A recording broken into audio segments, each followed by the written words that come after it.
Hi, Boker Tov. Good morning, everybody. It's good to see people joining us this morning on the chat here as we're getting started. Hi, it's good to see you. Boker Tov. It's wonderful to be here with you this morning. I'm Rabbi Shaner. I'm really excited to have this opportunity to start the day together. This is Boker Tov with Temple Sinai, our daily chance to connect, reflect, and remember. And this morning we are going to begin, just like every morning, with a thought about gratitude and how lucky we are just to be here. I think that this morning, as we say the prayer for our body, for our spirit, this prayer of gratitude that we're going to begin with, it would be great if you want to share in the chat something you're grateful for this morning. It could be something as simple as waking up and seeing the sunshine, or being able to stretch our legs and have a cup of coffee just to get started in the day. But it would be wonderful to be able to express on a personal level what it is you're grateful for as we turn to these words from our prayer book to express that gratitude together.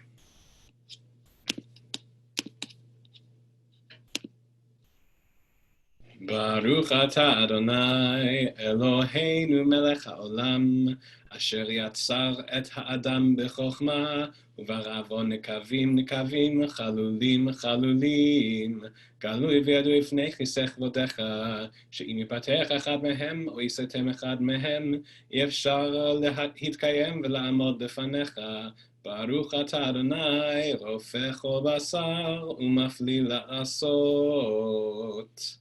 Blessed eternal God, creator of the universe, you have fashioned our bodies with wisdom, creating within us a finely balanced network. To stand before you in prayer is itself a fragile miracle. Eternal God, we praise you as the healer of body and spirit. And we turn now to words of gratitude for our ability to use our intellect to grow, to stretch, to think together, the words for the study of Torah. Baruch atah Adonai Eloheinu melech haolam asher kidshanu b'mitzvotav v'tzivanu larasok b'divrei Torah v'ha'arevna Adonai Eloheinu et divrei Toratcha b'finu ולפי עמך בית ישראל ונהיה אנחנו וצאצאינו וצאצאי עמך בית ישראל כולנו יודעי שמך ולומדי תורתך לשמה Baruch atah Adonai hamelamed Torah le'amo Yisrael. Blessed eternal God, creator of the universe, you sanctify our lives with mitzvot and command us to engage in Torah study. Eternal God, may your words of Torah be sweet to us, and let every generation, young and old, the whole family of Israel, come to know you through the study of Torah for its own sake. Eternal God, we praise you as the teacher of Torah to the people of Israel. Now, having said this blessing for the mitzvah of studying Torah, we will learn together a passage from the Talmud, which says, Elu dvarim she'ein lahem shiur. These are the obligations whose value cannot be measured.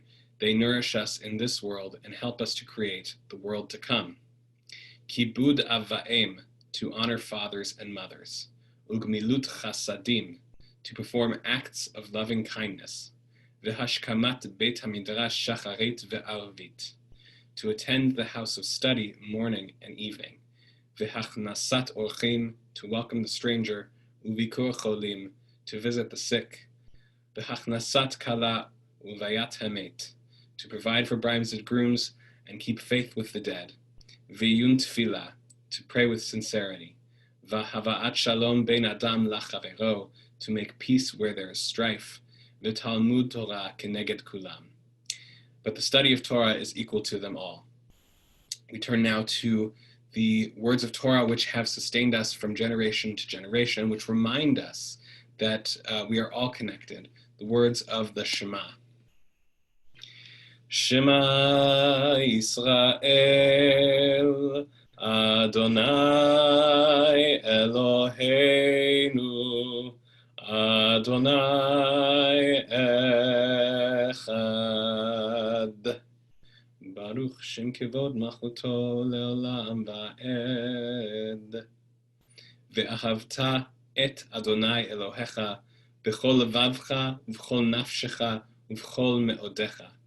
Ve'hayu hadvarim ha'ele asher anochi mitzavcha hayom al levavecha.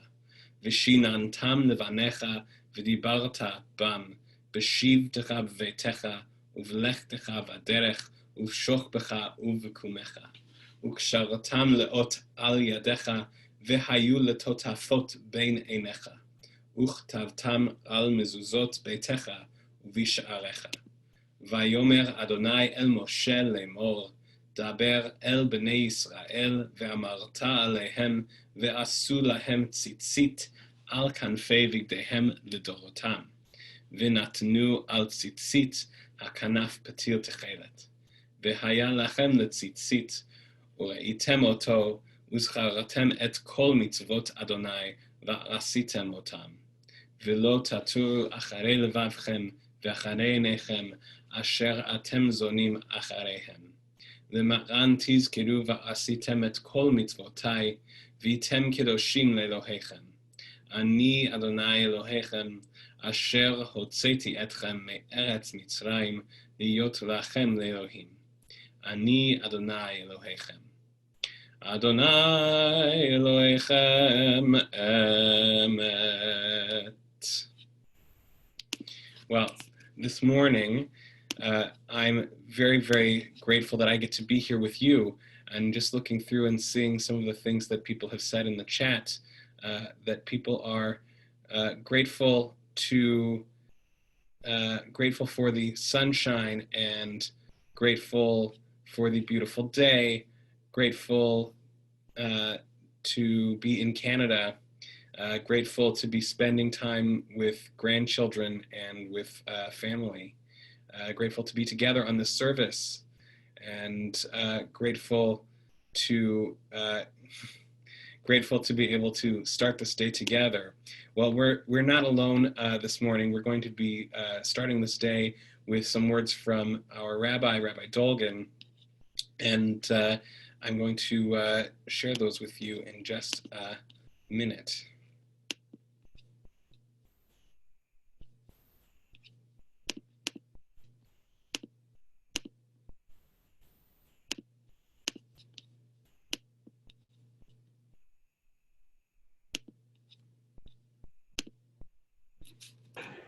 Boker Tov. Well, Monday being a Torah chanting day, it's again a day for us to learn from our Parashat HaShavua, from our Torah portion of this week. This week's Torah portion, Pinchas, is a really fraught story at its beginning. There's so much in our parasha, and yet at the beginning, it continues the story of Pinchas. Pinchas was, in the words of Torah, a zealot, someone who, when he saw leadership among the people going astray, took matters into his own hands, quite literally, and responded to the misdeeds of a leader of the people, in this case, sexual misdeeds, by taking a spear and putting it through this leader, as well as the woman with whom he was committing what the Torah describes as this sin. It's quite a challenging story. And in many ways, the most challenging aspect of this story is not about sin and human relations, but about the issue of zealotry, of fundamentalism. That most of the story happens at the end of last week's portion. And yet at the beginning of this week's portion, God promises Pinchas et Briti Shalom, my covenant of friendship or of peace, for this zealous, in the words of Torah, extremist action. It's not surprising that when the Talmud goes to comment on this story, the Talmud goes to a great distance to separate itself from the story of Pinchas and describing how, in this one case, what Pinchas did was justifiable, doing so without trying to give a pitchon peh, an opening for a zealotry and fundamentalism in later days, something that was a scourge then and is such a major problem in our world today. And so as we reflect on Pinchas, I want to share a little bit about what this issue of zealotry or fundamentalism, I believe, really is, by looking at one of the more famous texts in our tradition that I believe gives us the key to understanding this particular issue. It goes back to a very famous text that we find in the Talmud. In that text, we find a description of Hillel and Shammai and their ability to cope with someone from outside who challenges them and what he says. And here's this famous case, which results in the saying that we have, teach me the Torah while standing on one foot, where people say, well, I'll do this, but on one foot. Here's the actual passage from Talmud Bavli, from the Babylonian Talmud, Shabbat 31a. There was this additional incident involving a Gentile who came before Shammai. And he said to Shammai, convert me on the condition that you teach me the entire Torah while I stand on one foot. Shammai pushed him away with the builder's cubit in his hand. The same Gentile came before Hillel. He converted him, and he said to him, what is hateful to you, do not do to another. That is the entire Torah. The rest is its interpretation, zilgmor, go and learn. This passage is unusual, and it's usually used as a proof to show how welcoming Hillel was and how challenging and challenged often Shammai was. But I think there's something deeper here that unites the responses by Hillel and Shammai. It is really an understanding of what it means when this person comes before them and asks to be taught the entire Torah al regel achat. It's in the middle line of that Hebrew paragraph there, right in the center, second line, middle words, al regel achat, that the whole Torah should be taught. And it says here, while standing on one foot, but to stand doesn't always mean something physical. And a regel, while it does mean a foot, also means a principle. And so some of the commentaries on this Talmudic passage say that, in fact, this individual was asking the following. He wasn't saying, while I take the time and balance and stand on one foot, as I'm trying to do now, even when I'm talking to you, teach me the whole Torah. Instead, he was saying, take all of the teaching, all of the reality, all of the complexity of the Jewish tradition, and I need you to reduce it to one fundamental principle. That is the nature of fundamentalism, is to say that we can take one idea, one fundamental principle, and we can say, if I pay attention to this, I can ignore everything else. I can just look at that one aspect of life, of tradition, of human behavior, of ethics, and without undue complexity, or in my opinion, due complexity, but without complexity, I can apply it to everything there. Well, that is what this person seems to be asking, according to the commentators. He says, make Judaism something that is fundamentalist, something that only has one idea that drives it. And that's why Shammai drives him away, and why Hillel says the only central principle can be not harming others, because he recognizes, in fact, that a person who wants to look at things this way, with his lack of complexity, is in fact a danger, the way Pinchas in his example was extremely dangerous, and why Hillel says, go study. Because then when we study, not just mentally study, but really study Torah, which means to connect to the words, to the ideas, to the people around us while we're doing the mitzvah of Torah study, then we come to understand that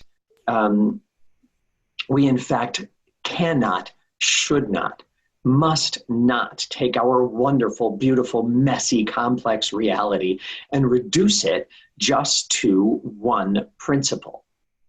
When we do that, we do harm to ourselves, harm to our society, and harm to our tradition.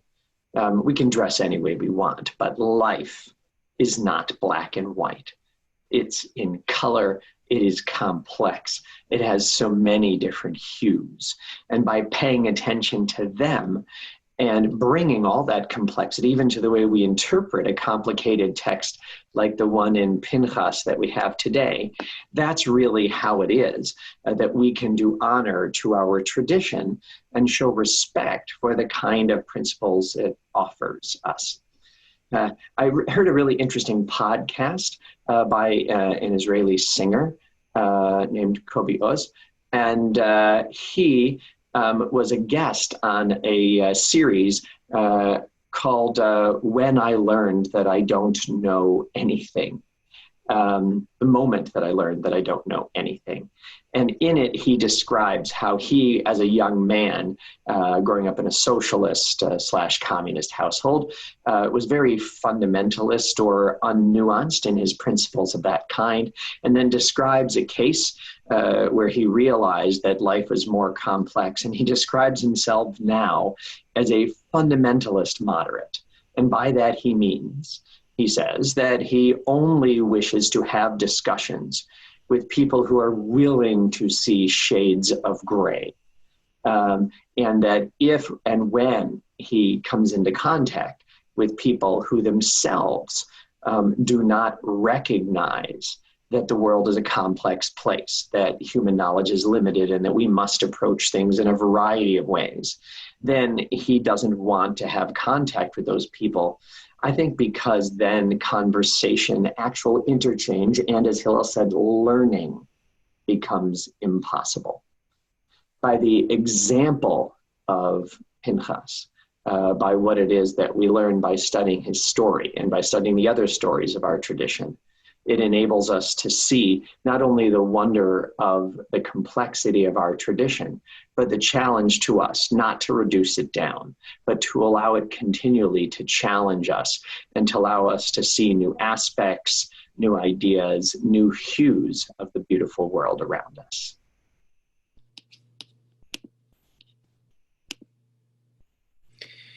Well, now that we have studied with Rabbi Dolgan this morning, we are going to take a moment to think of those who are ill, isolated, and working hard on the front lines to keep the rest of us safe and healthy, as we ask for healing for them and for protection from illness with these words of our tradition. מי שברך אבותינו אברהם, יצחק ויעקב, ואימותינו שרה, רבקה, לאה ורחל, הוא ירפא את כל מכותינו. יהי רצון מלפניך, אדוני אלוהינו, להחלימם ולרפאותם, וישלח לנו מהרה רפואה שלמה ועטרת שלום, ותגן עלינו ממחלה רעה, ונאמר Amen. May the one who blessed our fathers, Abraham, Isaac, and Jacob, and our mothers, Sarah, Rebecca, Leah, and Rachel, heal all who suffer. May it be your will to provide healing and strength. Reveal to us the holiness of life, the wholeness of shalom, and guard us from all illness. And let us say together, Amen. Turn our thoughts now to those who are always with us in our hearts, those who died at this time in years past, and those who died in recent days and weeks.